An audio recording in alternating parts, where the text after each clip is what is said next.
ତ ମୁଁ ପଚାରୁଥିଲି ଯେ ଆମେ ଯେତେବେଳେ ସାହିତ୍ୟ ପଢିବା, ସାହିତ୍ୟ ପଢିଲେ ଆମେ ସାହିତ୍ୟ ଭିତରେ ବିଭିନ୍ନ ବିଭାଗ କଥା ଆଲୋଚନା କରିବା। ଯେମିତି କବିତା, ନାଟକ, ଗଳ୍ପ, ଉପନ୍ୟାସ, ପ୍ରବନ୍ଧ ଏସବୁ ପଢିବା। ତ ତାହେଲେ ଏସବୁର ଯେଉଁମାନେ ଲେଖନ୍ତି ତାଙ୍କୁ କଣ କଣ କୁହାଯାଏ? ଯିଏ କବିତା ଲେଖେ, ଯିଏ ନାଟକ ଲେଖେ ବା ଯିଏ ଉପନ୍ୟାସ ଲେଖେ ତାକୁ କଣ କୁହାଯାଏ? ବା ଯିଏ ପ୍ରବନ୍ଧ ଲେଖନ୍ତି ତାଙ୍କୁ କଣ କୁହାଯାଏ? ତମେ ଯିଏ ହଉ ଜଣେ ମତେ କୁହ।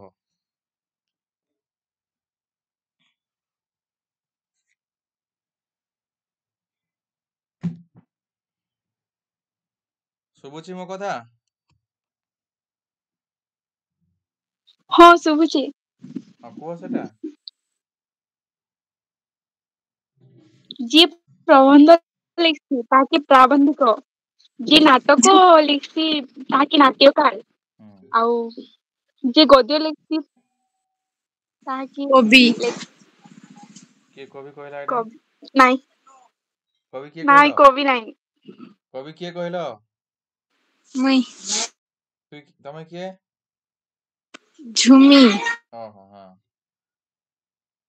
ଶୁଣ, ମୁଁ ତମକୁ କହିଦଉଛି, ଏଟା ଜାଣିଥାଅ।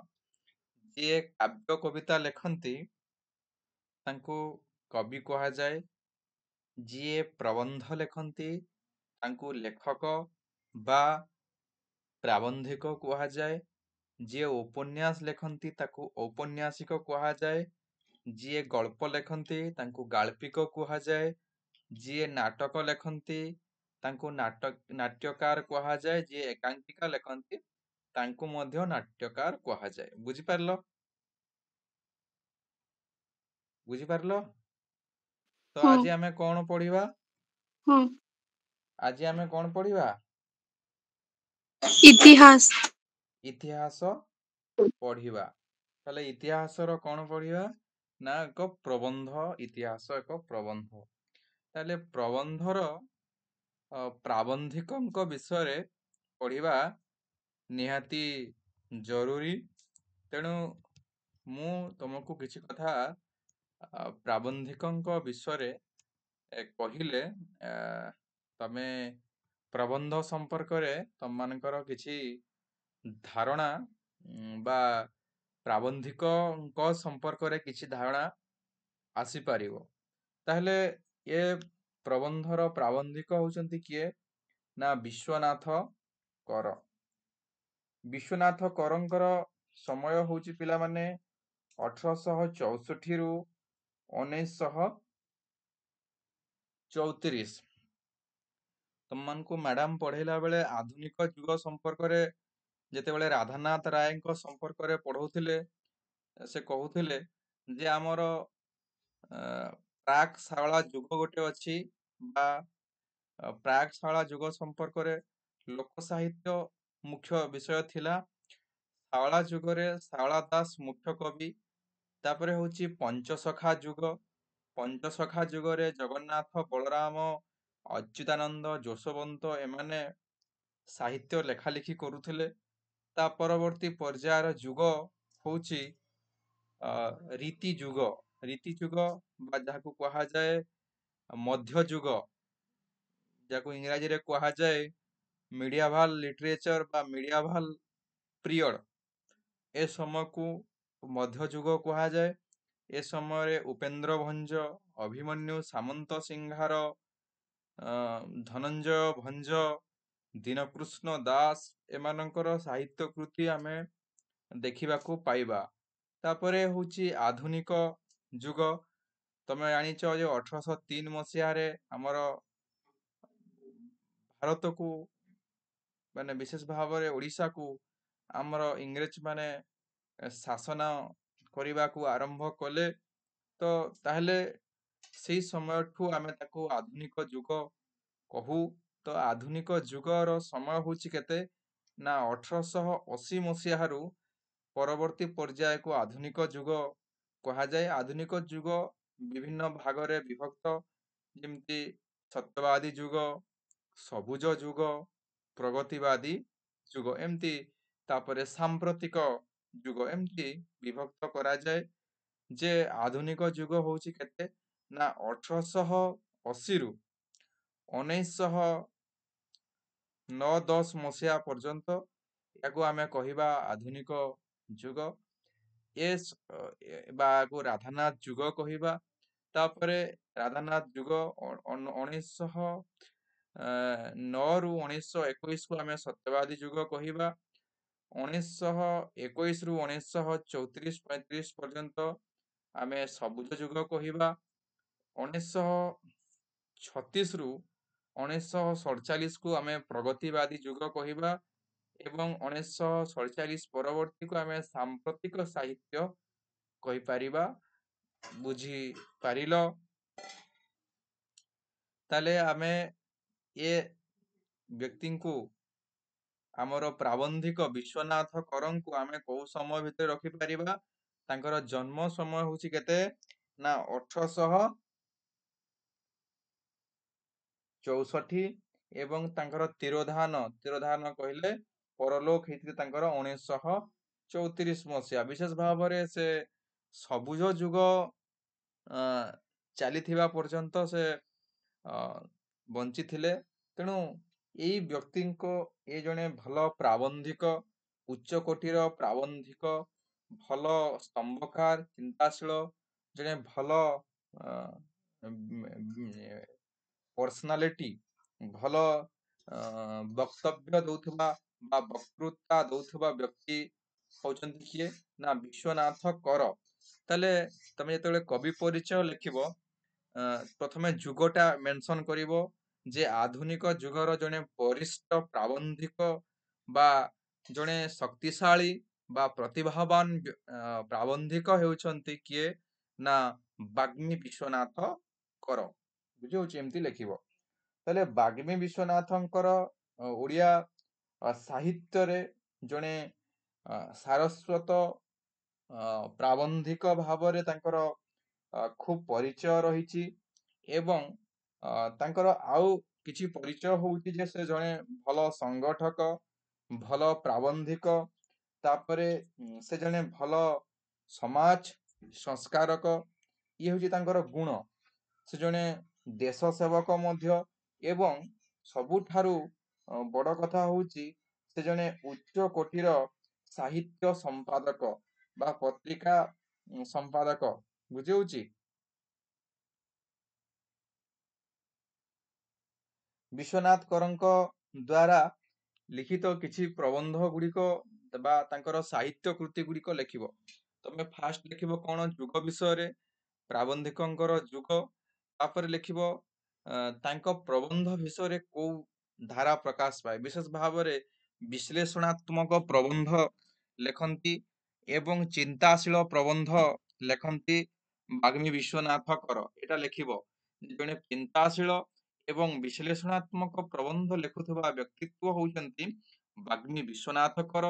ତାଙ୍କ କଲମରୁ ଝରି ଆସିଥିବା ପ୍ରବନ୍ଧ ଗୁଡିକ ହେଲା ଯଥା ତାଙ୍କର ହଉଛି ସାହିତ୍ୟ ଓ ଜୀବନ, ସାହିତ୍ୟ ଓ ଜୀବନ, ସାହିତ୍ୟ ଚର୍ଚ୍ଚା। ବୁଝିହଉଛି? ସାହିତ୍ୟ ସମାଲୋଚନା,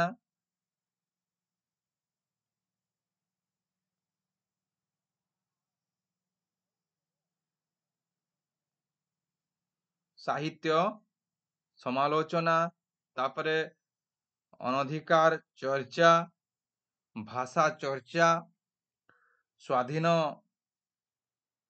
ଚିନ୍ତା, ଅନନ୍ତ ପ୍ରେମ, ସାହିତ୍ୟ ମହାସ୍ରୋତ ଇତ୍ୟାଦି ତାଙ୍କର କିଛି ସ୍ମରଣୀୟ ପ୍ରବନ୍ଧର ନାଁ କହିଲି। ତାଙ୍କର ଗୋଟେ ପିଲାମାନେ ବହୁ ଚର୍ଚ୍ଚିତ ପ୍ରବନ୍ଧ ସଂକଳନ ରହିଛି। ସେ ପ୍ରବନ୍ଧ ସଂକଳନର ନାଁ ହଉଛି କଣ? ବିବିଧ ପ୍ରବନ୍ଧ। ସେଥିରେ ଅନେକ ଗୁଡାଏ ପ୍ରବନ୍ଧ ରହିଛି। ବୁଝିହଉଛି? ସେ ବିବିଧ ପ୍ରବନ୍ଧ ହଉଛି ବାଗ୍ମୀ ବିଶ୍ୱନାଥ କରଙ୍କର ସାହିତ୍ୟ କୃତିର ଏକ ଜ୍ୱଳନ୍ତ ନିଦର୍ଶନ। ତାଙ୍କ ସାହିତ୍ୟ କୃତିକୁ ଯଦି ଦେଖିବା ତାହେଲେ ବିଶେଷ ଭାବରେ ସେ ବିଶ୍ଳେଷଣାତ୍ମକ ଏବଂ ଚିନ୍ତାଶୀଳ ପ୍ରବନ୍ଧ ଲେଖୁଥିବା ଜଣେ ସାମାଜିକ ସଂସ୍କାରମୂଳକ ପ୍ରବନ୍ଧ ମଧ୍ୟ ତାଙ୍କର ଲେଖନୀରୁ ଆମେ ଦେଖିବାକୁ ପାଇବା। ତ ଆମର ଯୋଉ ଆଲୋଚ୍ୟ ପ୍ରବନ୍ଧ ହେଉଛି କଣ ନା ଇତିହାସ। ଏ ପ୍ରବନ୍ଧଟି ପିଲାମାନେ ତମର ବିବିଧ ପ୍ରବନ୍ଧ ପୁସ୍ତକ ରହିଛି, ସେ ପ୍ରବନ୍ଧ ପୁସ୍ତକରୁ ସଂଗୃହୀତ ହେଉଛି। ଏବଂ ଇଏ ଇଏ ଇଏ ଯୋଉ ବାବୁ କହୁଥିଲି ମୁଁ, ଯୋଉ ବିଶ୍ୱନାଥ ବାବୁ ଜଣେ ଭଲ ସମ୍ପାଦକ କହୁଥିଲି, ସେ ଉତ୍କଳ ସାହିତ୍ୟ ସମାଜର ସମ୍ପାଦକ ବା ସେ ପତ୍ରିକାର ସମ୍ପାଦକ ଥିଲେ। ବୁଝି ହଉଛି? ବୁଝିପାରିଲ? ଯଦି ତମକୁ କେବେ ଗୋଟେ କ୍ଲାସରେ ମୁଁ ଡାକିଦେବି ଯେ କବି ପରିଚୟ କେମିତି ଲେଖିବ, ଏଟା ଏବେ ଖାଲି ତମେ ଡାଟା ଗୁଡାକ ଲେଖିଥାଅ, ଜାଣିଥାଅ, ସେଟା ମୁଁ ଡାକିଦେବି, ସେଇ ହିସାବରେ ସବୁ କବି ପରିଚୟ ଲେଖିବ। ବୁଝିହଉଛି? ହଁ ସାର୍। ତାଙ୍କର ଜନ୍ମ ପରିଚୟ ବିଷୟ ଟିକେ ଜାଣିଥାଅ ଯେ ବିଶ୍ୱନାଥ କର କଟକ ଜିଲ୍ଲାର ମାହାଙ୍ଗା ନିକଟସ୍ଥ ହେଲା ମୂଳ ବସନ୍ତ ଗ୍ରାମରେ ସେ ଜନ୍ମ ଗ୍ରହଣ କରିଥିଲେ। ଏଟା ବିଶେଷ ଭାବରେ +2 ପିଲା ଲେଖିବା କଥା ନୁହେଁ, କୋଉଠି ଜନ୍ମ କରିଥିଲେ ସେଟା ଖୁବ ବଡ କଥା ନୁହେଁ। ସବୁବେଳେ କବି ବା ପ୍ରବନ୍ଧିକ ବା ଲେଖକଙ୍କର ପରିଚୟ ହଉଛି କଣ ନା ତାଙ୍କର ସାହିତ୍ୟ କୃତି, ସେ କଣ ଲେଖିଛନ୍ତି ଯୋଉଥିପାଇଁ ସେ ସ୍ମରଣୀୟ ହେଇକି ରହିବେ। ତ ବିଶେଷ ଭାବରେ ମୁଁ ତମକୁ ମୋଟାମୋଟି କହିଦେଲି। ଫାଷ୍ଟ କଣ ରହିବ ନା ସେ କୋଉ ଯୁଗର ଲେଖକ। ତମେ ସବୁ ଲେଖକଙ୍କୁ ଫାଷ୍ଟ ଦେଖିବ ସେ କୋଉ ଯୁଗର ଲେଖିବ, ସେ ଆଧୁନିକ ଯୁଗର ଜଣେ ପ୍ରତିଭାବାନ ବ୍ୟକ୍ତି ଏମିତି ଲେଖିବ। ତାଙ୍କ ରଚିତ ପ୍ରବନ୍ଧ ଭିତରେ ଆମେ ବିଶ୍ଳେଷଣାତ୍ମକ ଚିନ୍ତାଧାରା, ତାଙ୍କ ପ୍ରବନ୍ଧ ଭିତରେ ଓଡ଼ିଆ ଭାଷା ପ୍ରୀତି କଥା, ତାଙ୍କ ପ୍ରବନ୍ଧ ଭିତରେ ଆମେ ସ୍ୱାଧୀନ ଚିନ୍ତାର ଧାରା ଦେଖୁ। ତାଙ୍କ ପ୍ରବନ୍ଧ ଗୁଡିକ ଯଥା ହେଲା ଏଇଆ ଏଇଆ ଏଇଆ ତାଙ୍କ ଏତିକି ଲେଖିଦେବ। ଏତିକି ଲେଖିଦେଲେ ବେଶୀ ଲେଖିବା ଦରକାର ନାହିଁ। ବୁଝିପାରୁଛ? ମୁଁ ସେଟା କହିଦେବି ସେଟା। ତାହେଲେ ତମର ଯୋଉ ଇତିହାସ ପ୍ରବନ୍ଧ ସମ୍ପର୍କରେ ମଧ୍ୟ କିଛି କଥା ମାନେ ସଂକ୍ଷିପ୍ତ ସାର ହିସାବରେ ଆମେ ଜାଣିବାର ଆବଶ୍ୟକତା ରହିଛି ଯେ ଇତିହାସ ପ୍ରକୃତରେ ଏ ଶବ୍ଦର ଅର୍ଥ କଣ। ଇତିହାସ କହିଲେ ଆମେ ଯାହା ସାଧାରଣ ଭାବରେ ବା ସାଧାରଣ ଲୋକ ଯାହା ବୁଝନ୍ତି, ଜଣେ ସାହିତ୍ୟର ଛାତ୍ର ସେଇଆ ବୁଝେ ନାହିଁ। ମାନେ ଧର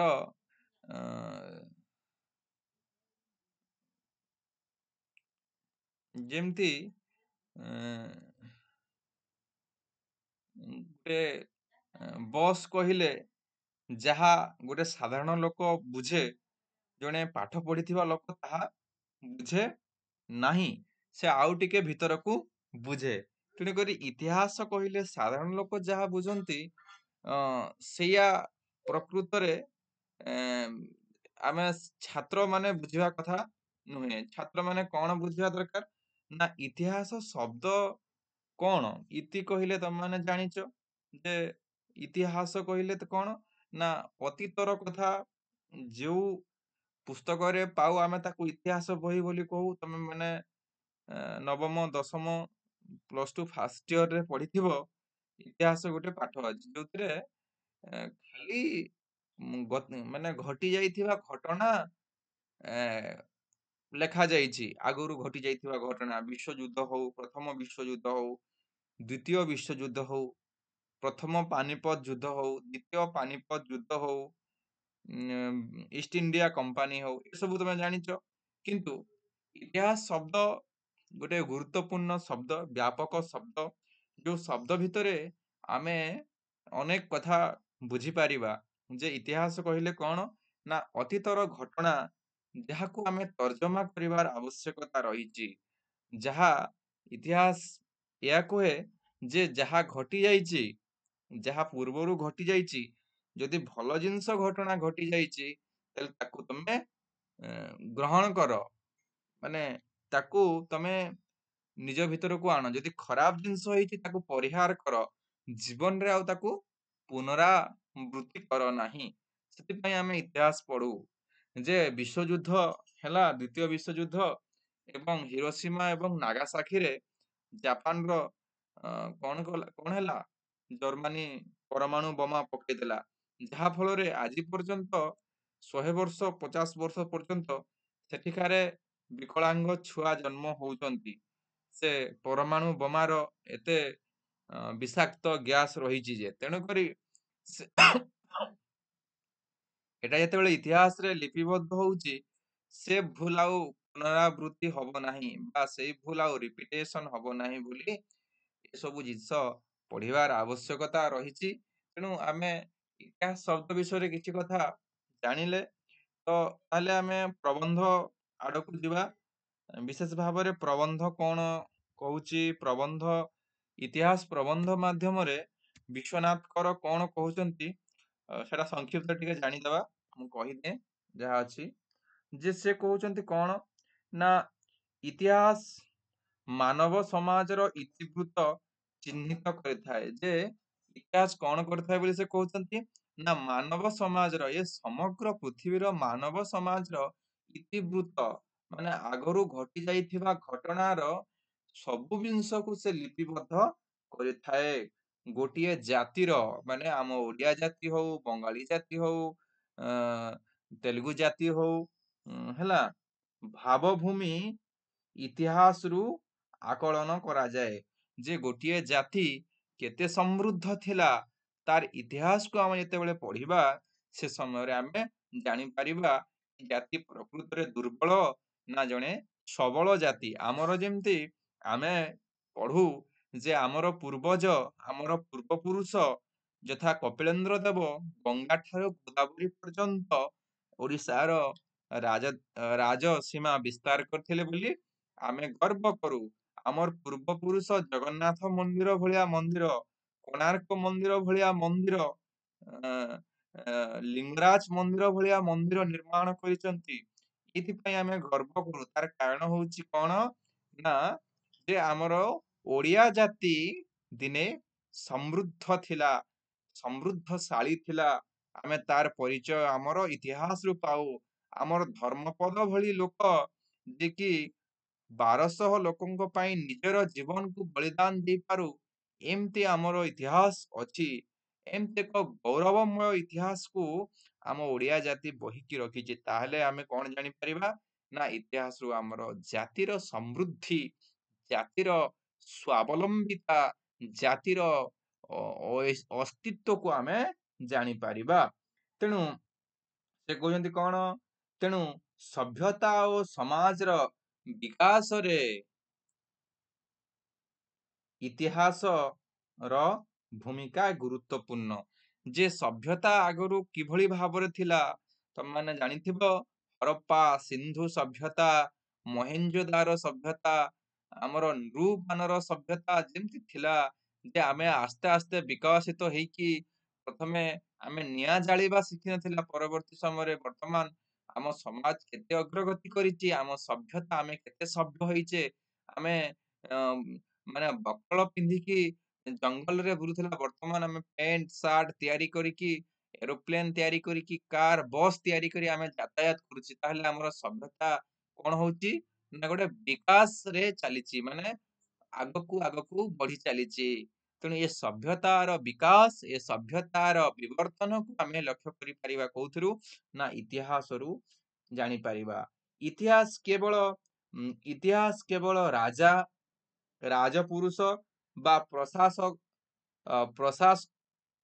ପ୍ରଶାସନର ବିବରଣୀ ନୁହେଁ। ଇତିହାସ କଣ ନା, ଗୋଟେ ରାଜା ଯେମିତି ଆକବର, ଶାହଜାହାନ କିମ୍ବା କପିଳେନ୍ଦ୍ର ଦେବଙ୍କର ଇତିହାସ କେବଳ ନୁହେଁ, କି ମହାପୁରୁଷ ମାନଙ୍କର ଗୁଣଗାନ କରୁଥିବା କଥା ନୁହେଁ। ତାହେଲେ ଇତିହାସ କଣ ନା, ଜାତିର ସାଧାରଣ ଜୀବନ, ସାଂସ୍କୃତିକ ଓ ନୃତାତ୍ତ୍ୱିକ ପରମ୍ପରା, ମାନେ ସାଧାରଣ ମଣିଷର ସ୍ଥିତି, ସଂସ୍କୃତି କଣ, ତାଙ୍କର ସାଂସ୍କୃତିକ ଧାରା ଥିଲା, ତାପରେ ନୃତାତ୍ତ୍ୱିକ ଆମେ କିଭଳି ଭାବରେ ଆସ୍ତେ ଆସ୍ତେ ଆଗକୁ ବଢୁଛେ, ଏଥିର ସେ କଣ କରେ, ଆମେ ଇତିହାସରୁ ଜାଣିପାରିବା ବା ଇତିହାସ ଆମକୁ ସୂଚାଇ ଦିଏ। ପ୍ରାବନ୍ଧିକ ବିଶ୍ୱନାଥଙ୍କର ଜଣେ ଇତିହାସ ସଚେତନ ବ୍ୟକ୍ତି। ଆଲୋଚ୍ୟ ପ୍ରବନ୍ଧର ସ୍ରଷ୍ଟା ବା ଆଲୋଚ୍ୟ ପ୍ରବନ୍ଧର ପ୍ରାବନ୍ଧିକ ବିଶ୍ୱନାଥଙ୍କର ଜଣେ ଇତିହାସ ସଚେତନ ବ୍ୟକ୍ତି। ସେ ସବୁବେଳେ ଅତୀତର ଘଟଣା ସହିତ ସେ ସମ୍ପୃକ୍ତି, ଅତୀତର ଘଟଣା ସହିତ ସେ ସଚେତନଶୀଳ, ସମ୍ବେଦନଶୀଳ ବ୍ୟକ୍ତି। ତେଣୁକରି ସେ କଣ କହୁଛନ୍ତି ନା ଇତିହାସର ଆବଶ୍ୟକତା ଓ ପ୍ରୟୋଜନୀୟତା ଉପଲବ୍ଧି କରି ସେ ରଚନା କରିଛନ୍ତି ଆଲୋଚ୍ୟ ପ୍ରବନ୍ଧ। ସେ ଇତିହାସର ଆବଶ୍ୟକତା କଣ, ଏ ବିଷୟ କାହିଁକି ଆମେ ଆଲୋଚନା କରିବାର ଆବଶ୍ୟକତା ରହିଛି, ସେ ବିଷୟ ସମ୍ପର୍କରେ ସେ ହୃଦୟଙ୍ଗମ କରି ଏ ଇତିହାସ ପ୍ରବନ୍ଧଟି ପିଲାମାନେ ଲେଖିଛନ୍ତି। ସ୍ୱଜାତିର ଇତିହାସକୁ ଅଧ୍ୟୟନ କରିବା ପ୍ରତ୍ୟେକ ସ୍ୱାଭିମାନୀ ବ୍ୟକ୍ତିର କର୍ତ୍ତବ୍ୟ ବୋଲି ସେ ଆଲୋଚ୍ୟ ପ୍ରବନ୍ଧରେ ପ୍ରତିପାଦନ କରିଛନ୍ତି। ତାହେଲେ ଟୋଟାଲ ପ୍ରବନ୍ଧର ଜିଷ୍ଟ କଣ ପିଲାମାନେ, ଯେ ଟୋଟାଲ ପ୍ରବନ୍ଧର ଜିଷ୍ଟ ବା ସାରାଂଶ ହଉଛି କଣ ନା ପ୍ରାବନ୍ଧିକଙ୍କର ମୂଳ ଉଦ୍ଦେଶ୍ୟ, ଏ ପ୍ରବନ୍ଧ ଲେଖିବାର ଉଦ୍ଦେଶ୍ୟ କଣ ନା ନିଜ ଜାତିର, ଆମେ ଓଡିଆ ଜାତିର, ଆମେ ଓଡିଆ ହେଇକି ଆମର ପୂର୍ବ ପୁରୁଷଙ୍କର ଇତିହାସ, ଆମର ପୂର୍ବ ଇତିହାସ, ଆମର ଜାତିର ଇତିହାସ, ଆମ ସଂସ୍କୃତିର ଇତିହାସ, ଏ ବିଷୟରେ ଆମେ ଜାଣିବା ନିହାତି ଆବଶ୍ୟକ। ଯୋଉଟା ମାନେ ଆଜିକାଲି ପିଲାମାନଙ୍କୁ ତମେ ଯଦି ପଚାରିବ କପିଳେନ୍ଦ୍ର ଦେବ କିଏ, ଗୋପବନ୍ଧୁ ଦାସ କିଏ, ମହାତ୍ମା ଗାନ୍ଧୀ କିଏ କହିଲେ ପଚାରି କହିପାରିବେ ନାହିଁ। ବୁଝି ହଉଛି? ତ ଇଏ ହଉଛି ସବୁଠାରୁ ଦୁର୍ଦିନର ବିଷୟ, ଯେ ଆମେ ଆମର ପୂର୍ବ କଥା କହିବାକୁ ଲାଜ କରୁ, ଯେ ଆମର ପୂର୍ବପୁରୁଷ ଶଗଡରେ ଧାନ ବୋହୁଥିଲେ, ଶଗଡରେ ବିବାହ କରୁ ଯାଉଥିଲେ, ଏ କଥା ଆମେ ଜାଣିବାର ଆବଶ୍ୟକତା ରହିଛି। କିନ୍ତୁ ଆମେ ବର୍ତ୍ତମାନ ଆମେ ନୂଆ ସଂସ୍କୃତି ରେ ପଡିକି ଆମ ପୂର୍ବ ସଂସ୍କୃତି, ଆମର ଜାତିର ଇତିହାସ ଐତିହ୍ୟକୁ ଭୁଲି ଯାଉଛେ। ହେଲେ ଆମେ ଦେଖିବା ଆଲୋଚ୍ୟ ପ୍ରବନ୍ଧରେ ପ୍ରାବନ୍ଧିକ କଣ ସଚେତନ କରିବାକୁ ଚାହୁଁଛନ୍ତି। ଦେଖ ବହି ଦେଖ, ଏ ସଂସାରରେ ସାଧାରଣତଃ ଦୁଇ ଶ୍ରେଣୀର ମନୁଷ୍ୟ ଦୃଷ୍ଟ ହୁଅନ୍ତି। ସେ କଣ କହିଲେ ନା ଏ ସଂସାରରେ, ଏ ପୃଥିବୀରେ ସାଧାରଣତଃ ଆମେ ଦୁଇ ପ୍ରକାର ଲୋକମାନଙ୍କୁ ଦୃଷ୍ଟ କହିଲେ ଦେଖିବାକୁ ପାଉ। ସେ କଣ କହୁଛନ୍ତି ନା ଏକ ଶ୍ରେଣୀ ନା ଗୋଟିଏ ପ୍ରକାରର ଲୋକ କଣ ନା ପୃଥିବୀର ନାନା ବସ୍ତୁ ଦର୍ଶନ କରନ୍ତି, ମାନେ ବିଭିନ୍ନ ଜିନିଷ ସେମାନେ ଦେଖନ୍ତି, ପୃଥିବୀର ସବୁ ଜିନିଷ ଦେଖନ୍ତି, ଲକ୍ଷ୍ୟ କରନ୍ତି, ହେଲା, ସମ୍ଭୋଗ କରନ୍ତି, ମାନେ ତାକୁ ଉପଭୋଗ ମଧ୍ୟ କରନ୍ତି, ବ୍ୟବହାର କରନ୍ତି। ମାତ୍ର କୌଣସି ବସ୍ତୁର ତତ୍ଵ, ମାନେ ମାତ୍ର କୌଣସି ବସ୍ତୁର ତତ୍ଵ ନିରୂପଣ କରିବା ବିଷୟରେ ସେମାନେ ପ୍ରୟାସ ଦେଖାଯାଏ ନାହିଁ। ମାନେ ସେମାନେ କୌଣସି ବସ୍ତୁର ତତ୍ଵ, ସେଟା ଗୋଟେ ବସଟେ ମୁଁ ଦେଖିଲି, ସେ ବସ୍ କେମିତି ତିଆରି ହେଲା, କାହିଁକି ତିଆରି ହେଲା, ତା ଲାଭ କଣ, ତା କ୍ଷତି କଣ, ସେ ବିଷୟରେ ବା ଗୋଟେ ଜିନିଷକୁ ଆମେ ଦେଖିଲେ, ଧର ଗୋଟେ ବହିଟେ ଦେଖିଲି କେମିତି ତିଆରି ହେଲା, ଆମେ ଖାତାଟେ ଦେଖୁଛେ କେମିତି ତିଆରି ହେଲା, କଣ ହେଲା, କେତେ ବାଉଁଶ ଖର୍ଚ୍ଚ ହେଇଥିବ, ଏସବୁ ବିଷୟରେ ଭାବିବା ଏମାନଙ୍କ ଭିତରେ ଆମେ ଦେଖିବାକୁ ପାଇନେ। ଖାତା ମିଳୁଛି ଲେଖିଦିଅ, ଚାଲ ୱେଷ୍ଟ କରିଦିଅ। ତ এই ଧରଣର ପୃଥିବୀର ଅନେକ ବସ୍ତୁ, ଅନେକ ଜିନିଷକୁ ସେମାନେ ଦେଖନ୍ତି, ଉପଭୋଗ କରନ୍ତି, ବ୍ୟବହାର କରନ୍ତି, କିନ୍ତୁ ତାର ସମ୍ପର୍କରେ ସେ କେମିତି ତିଆରି ହେଇଛି, ଆଗରୁ ଆମେ କେମିତି ଲେଖୁଥିଲେ, ସେ ବିଷୟରେ କୌଣସି ସେମାନଙ୍କର ଚିନ୍ତା ଚେତନା ଭିତରକୁ ପଶେ ନାହିଁ। କି ତାପରେ ଦେଖ ସେ କହୁଛନ୍ତି ଯେ କି ପ୍ରଣାଳୀ ବା କି ସୂତ୍ରରେ କେଉଁ ବସ୍ତୁ ସେମାନଙ୍କ ନିକଟସ୍ଥ ହେଲା, ବା କିପରି ତାହାର ସଦ୍ବ୍ୟବହାର କରିବାକୁ ହେବ ଇତ୍ୟାଦି ବିଷୟରେ ଚିନ୍ତା ସେମାନଙ୍କର ମନ ମଧ୍ୟରେ ସ୍ଥାନ ପ୍ରାପ୍ତ ହୁଏ ନାହିଁ। ସେ କଣ କହିଲେ ନା ଯୋଉ ବିଷୟ ସେମାନେ ପାଇଲେ, ବ୍ୟବହାର କଲେ, ଯୋଉ ବିଷୟ ବ୍ୟବହାର କରୁଛନ୍ତି, ସେଟା ତାଙ୍କ ପାଖକୁ କିଭଳି ଭାବରେ ଆସିଛି, କିଭଳି ଭାବରେ ତିଆରି ହେଇକି ଆସିଛି। କାଗଜ ତ ବାଉଁଶରୁ ତିଆରି ହୁଏ, ବାଉଁଶରୁ ପୁଣି ମାନେ କାରଖାନାକୁ ଯାଏ, ବାଉଁଶ କାରଖାନାକୁ ଗଲେ ବିଭିନ୍ନ ଉପାୟରେ ରାସାୟନିକ ଉପାୟରେ ଖାତା ତିଆରି ହୁଏ ତାପରେ ଆମେ ଆସିକି ଲେଖିବା। ତ ଠିକ ସେମିତି ପାଣି ବର୍ଷା ହଉଛି, ପାଣି ଆମେ ବ୍ୟବହାର କରୁଛୁ, ସେମାନେ ବ୍ୟବହାର କରି ଚାଲିବେ ଏଇ ଧରଣର ବ୍ୟକ୍ତିମାନେ, କିନ୍ତୁ ଦିନେ ପାଣି ଯେ ସର୍ଟେଜ ହବ ଏ କଥା ସେମାନେ ଚିନ୍ତା କରିବେ ନାହିଁ ବା ଏହାର ସଦ୍ ଉପଯୋଗ କିଭଳି କରାଯାଇପାରେ।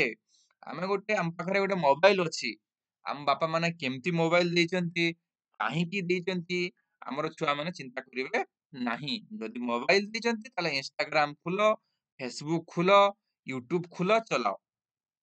କିନ୍ତୁ ଆମେ ଭୁଲି ଯାଉ ଯେ ଆମର ମୂଳ ଉଦ୍ଦେଶ୍ୟ କଣ? ନା ମୂଳ ଉଦ୍ଦେଶ୍ୟ ହଉଛି କଣ? ଆମେ ପାଠ ପଢିବା, ମୋବାଇଲ ସଦ୍ ବ୍ୟବହାର ମୂଳ ମୋବାଇଲର କଣ?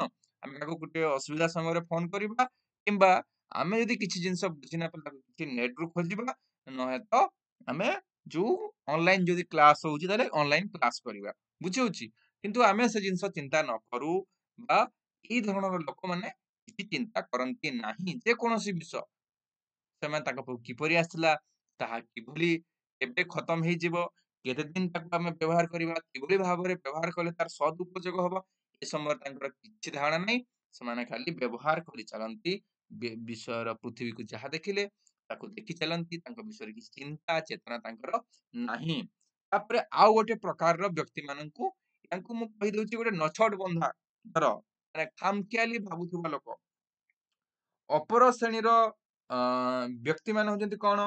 ସୂକ୍ଷ୍ମ ଦୃଷ୍ଟି ସମ୍ପନ୍ନ, ମାନେ ପ୍ରତ୍ୟେକ କଥାର ମାନେ ଅ, ମାନେ ଚକୁଳିରୁ ବିନ୍ଧ ଗଣିବା ଭଳିଆ, ମାନେ ସୂକ୍ଷ୍ମ ଦୃଷ୍ଟି, ପ୍ରତ୍ୟେକ ବିଷୟ କେମିତି ତିଆରି ହେଲା, ଏ ପୃଥିବୀ କେମିତି ତିଆରି ହେଇଛି, ଏ ଏରୋପ୍ଲେନ କେମିତି ଉଡୁଛି, ପ୍ରତ୍ୟେକ ବିଷୟରେ ଚିନ୍ତା କରିବା।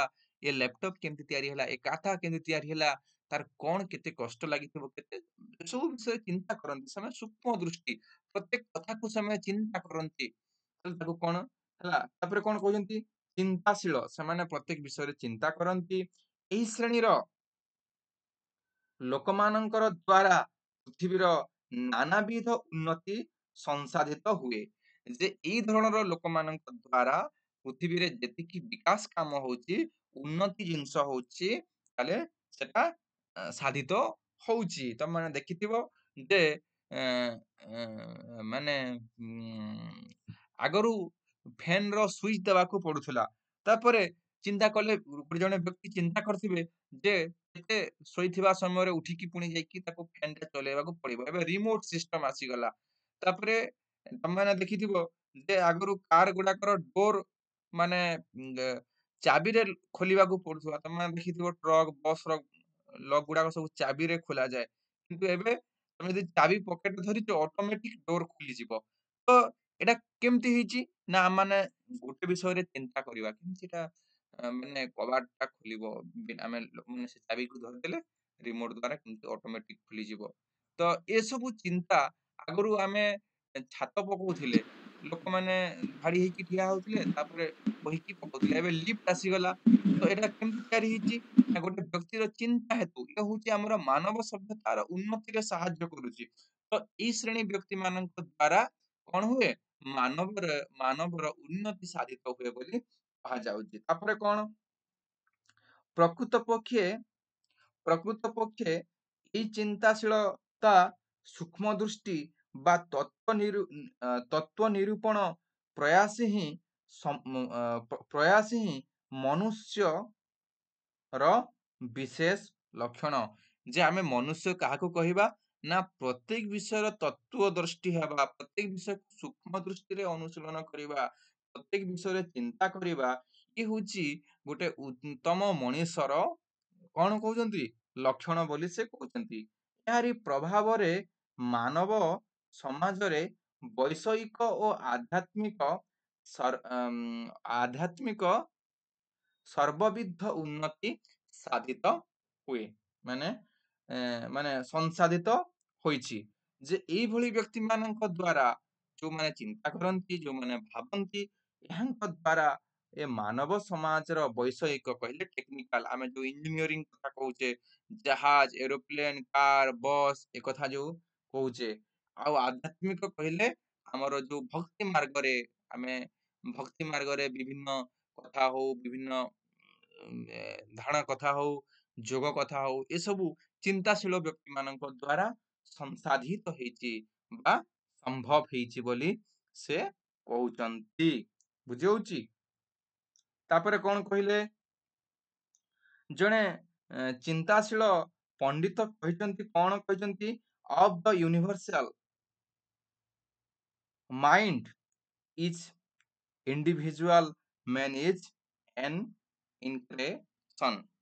ମାନେ ସେ କଣ କହିଲେ ନା ମଣିଷ ମଣିଷ ଏ ପୃଥିବୀର ସର୍ବୋଚ୍ଚ ଶକ୍ତିମାନ ବା ଶକ୍ତିଶାଳୀ ବ୍ୟକ୍ତିତ୍ୱ, ଯିଏକି ମାନେ କଣ ନା ଯାହା ଭିତରେ କି ଅନନ୍ତ ସୃଜନଶୀଳର ସମ୍ଭାବନା ଅଛି, ଯେ ଚାହିଁଲେ ସବୁ କିଛି ତିଆରି କରିଦେଇପାରେ। ତ ଚିନ୍ତାଶୀଳ ବ୍ୟକ୍ତି ଚାହିଁଲେ ସବୁ କିଛି ତିଆରି କରିପାରେ। ସେ କହୁଛନ୍ତି ଯେ ମନୁଷ୍ୟ ଯେ ଅନନ୍ତ ମନୁଷ୍ୟ ଯେ ଅନନ୍ତ ଦେବଙ୍କର ପ୍ରତିକୃତି, କେବଳ ଏହି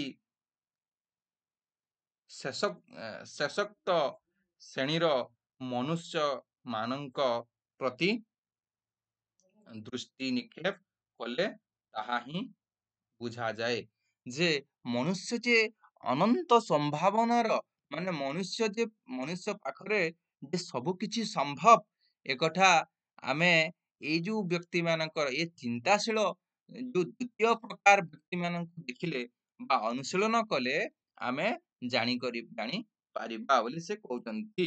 ହେଲା, ସେ କଣ କହୁଛନ୍ତି ନା ହଁ, ଦେବଙ୍କର ପ୍ରତିକୃତି। ହେଲା, ଦେବତା ମାନେ ଯେମିତି ଯାହା ଚାହିଁଲେ ତାହା କରିପାରନ୍ତି, ତ ସେଇଭଳିଆ ତାର ସମକକ୍ଷ ହଉଛି କିଏ ନା ମନୁଷ୍ୟ। ପ୍ରତିକୃତି କହିଲେ ମୂର୍ତ୍ତି, ହେଲା, ମାନେ ତାର ଛବି ଭଳିଆ, ହେଲା, ଫଟୋ ଏମିତି କହୁଛୁ ଆମେ ପ୍ରତିକୃତି। ହେଲା, କେବଳ ଏହି ଶେଷୋକ୍ତ ମାନେ ଏଇ ଧରଣର ବ୍ୟକ୍ତି ମାନଙ୍କୁ, ମଣିଷ ମାନଙ୍କୁ ଶ୍ରେଣୀର ମନୁଷ୍ୟ ମାନଙ୍କର ପ୍ରତି, ମାନେ ଏଇ ଧରଣର ଲୋକମାନଙ୍କର, ମାନେ ଚିନ୍ତାଶୀଳ ବ୍ୟକ୍ତି ମାନଙ୍କୁ ଦୃଷ୍ଟି ନିକ୍ଷେପ କଲେ, ମାନେ ଦେଖିଲେ ଆମେ ତାହା ବୁଝିପାରିବା। ତାପରେ କଣ କହୁଛନ୍ତି? ପ୍ରକୃତିସ୍ଥ ମନୁଷ୍ୟର ମନ ନିତ୍ୟ କ୍ରିୟାଶୀଳ। ଯେ ଯେ ଭଲ ପ୍ରକୃତିସ୍ଥ ମାନେ, ଦେଖ, ପ୍ରକୃତିସ୍ଥ ମାନେ ହଉଛି ଯିଏ ଭଲ, ତାର ମାଇଣ୍ଡ ଭଲ, ଯିଏ ସୁସ୍ଥ, ଆମେ ବୁଝିପାରିବା ସୁସ୍ଥ। ପ୍ରକୃତିସ୍ଥ ମାନେ ସୁସ୍ଥ।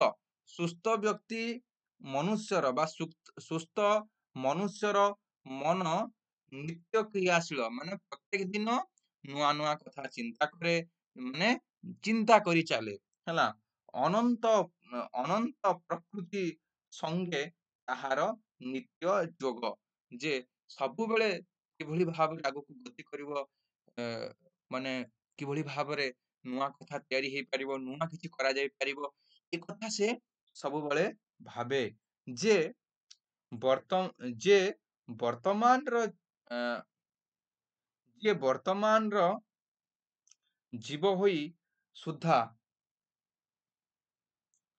ଅନନ୍ତ ଅତୀତ ଓ ଅନନ୍ତ ଭବିଷ୍ୟତ ସଙ୍ଗେ ଘନିଷ୍ଠ ଭାବରେ ସମ୍ବନ୍ଧ, ଯେ କଣ ନା ଯିଏ ବର୍ତ୍ତମାନର ମଣିଷ ହେଇକି ଅତୀତର କଥା ଏବଂ ଭବିଷ୍ୟର କଥା ପରିକଳ୍ପନା କରିପାରେ, ସେ ହଉଛି କୋଉ ଧରଣର ବ୍ୟକ୍ତି ନା ଏ ଦ୍ୱିତୀୟ ପ୍ରକାର ବ୍ୟକ୍ତି ବୋଲି ସେ କହୁଛନ୍ତି।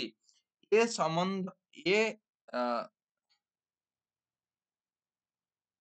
ହଁ, ଏ ସମ୍ବନ୍ଧରେ ବିଭିନ୍ନ ବିଚ୍ଛିନ୍ନ ହେଲେ ମାନବ ଜୀବନର ମୂଲ୍ୟ କିଛି ରହେ ନାହିଁ। ପିଲାମାନେ କୋଉ ଜିନିଷ ରୁ ବିଚ୍ଛିନ୍ନ ହେଲେ କ୍ୱେଶ୍ଚିନ୍ ପଡିବ, କୋଉ ସମ୍ବନ୍ଧରୁ ବିଚ୍ଛିନ୍ନ ହେଲେ ମାନବ ଜୀବନର ମୂଲ୍ୟ କିଛି ରହେ ନାହିଁ?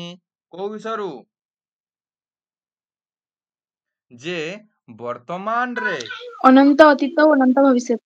ହଁ, ବାସ୍, ଅନନ୍ତ ଅତୀତ ଓ ଅନନ୍ତ ଭବିଷ୍ୟତ ସଙ୍ଗେ ମାନେ ଯାହାର ଘନିଷ୍ଠତା ମାନେ ସମ୍ବନ୍ଧ ରୁହେ ନାହିଁ, ସେ ଯଦି ତାକୁ କଣ କହୁଛନ୍ତି କବି, ମାନେ ପ୍ରାବନ୍ଧିକ, ଯେ ଏଥିରୁ ଯଦି ବିଚ୍ଛିନ୍ନ ହେଲେ, କୋଉଥିରୁ ନା ଅନନ୍ତ ଅତୀତରୁ ଏବଂ ମାନେ ଭବିଷ୍ୟତରୁ, ଯିଏ ଯୋଉ ବ୍ୟକ୍ତି ଚିନ୍ତା କରିବାରୁ ମାନେ ବିଚ୍ଛିନ୍ନ ହେଲା, ତାହେଲେ तार मानव जीवनर कौनसी मूल्य रुहे नाही बोली ए जगारे कहउचंती। ये होची आज आमे एतिकी आलोचना करिबा। आ गोटे क्लास रे मु आउ यार विषय रे आलोचना करिबी। ठीक होची? यदि कार किछि डाउट अछि ताले मते पचारो।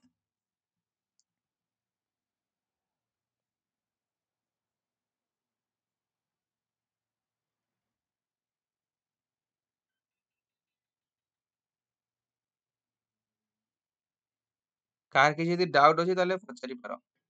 डाउट नाही? रखिबा क्लास? ନାଇଁ କିଛି ଡାଉଟ୍ ନାହିଁ। हो ठीक अछि ताले रखिबा क्लास। ओके।